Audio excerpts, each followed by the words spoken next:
Note payable করে দিল। এরকম অনেকের কিন্তু কষ্ট অর্জিত ডলার ফেসবুক কিন্তু ফিরিয়ে নিয়ে যায়। কেন নিয়ে যায়, কি কারণে নিয়ে যায়, আজকের এই ভিডিওতে বলে দেব। আপনারাও দেখেন এই পরিমাণে ডলার ইনকাম হয়েছে, হয়তোবা সেটা ফেসবুক ফেরত নিতে আপনাকে একটা ডেট বেঁধে দিয়েছে। আপনি সেই ডেটটা এখনো পর্যন্ত ব্লুক্যাপ করতেছেন না বা দেখতেছেন না।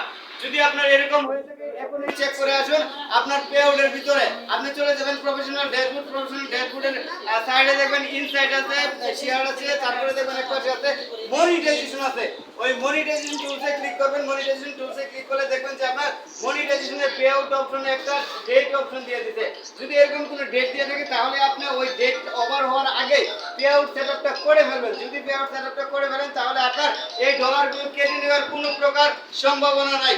কারণ ফেসবুক ওদের একটা পিরিয়ড ডেট থাকে, ওই পিরিয়ড ডেট পর্যন্ত ওরা এই ডলারগুলো নির্দিষ্ট সময় কাউন্ট করতে থাকে, জমা করতে থাকে। যখন ওদের এই স্পেসটা শেষ হয়ে যায় তখন বলে যে আপনার এই ডলার আপনি ব্যাংক সেটআপের মাধ্যমে সুরক্ষিত করতে পারেন, না হয় কিন্তু আমরা এই ডলারগুলো ফেরত নিয়ে যাব। আর সেটাই কিন্তু লাভলি আপার ক্ষেত্রে হয়েছে, আপনার ক্ষেত্রেও এরকম হতে পারে। আপনি অবশ্যই এই ভিডিওটা যদি দেখে থাকেন একটা শেয়ার করে দিবেন, অন্য যাদের এই ডলার ইনকাম করতে এই ডলারগুলো যেন না চলে যায়। আমরা অনেক কষ্ট ডলারগুলো ইনকাম করি, কিংবা অন্য কোনো উপায়ে যে ডলারগুলো আমাদের এখানে আসে আপনারাও আসছে কিনা একটু চেক করে নেবেন, শেয়ার করে এই ভিডিওটা রেখে দিবেন। লাভলি আপা কি বলেন?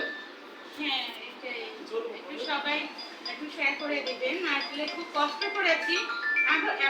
এমনও কথা শুনছি আমার ফ্যামিলির থেকে যে এগুলা দিয়ে কি হবে। আমি সেই মানটা রাখতে চাই, সবাই দোয়া করবেন। আমি মানটা রাখতে চাই। আমার ফ্যামিলির মানুষ অনেক ধরনের কথাই বলছে। আমি চাই এখান থেকে আমি কিছু করে তাদের ওই কথাগুলো আমি রিপ্লাই দেওয়ার মতো এরকম কোনো কাজ আমি করতে চাই। দয়া করে একটু শেয়ার করবেন। আর কোনো প্রবলেম থাকলে ফুলবাড়িয়া ভাই তো আছেন, আলহামদুলিল্লাহ, ওর কাছে চলে আসবেন। এই নিয়ে আমি 4 বার আসছি, আপনারাও আসবেন ইনশাআল্লাহ।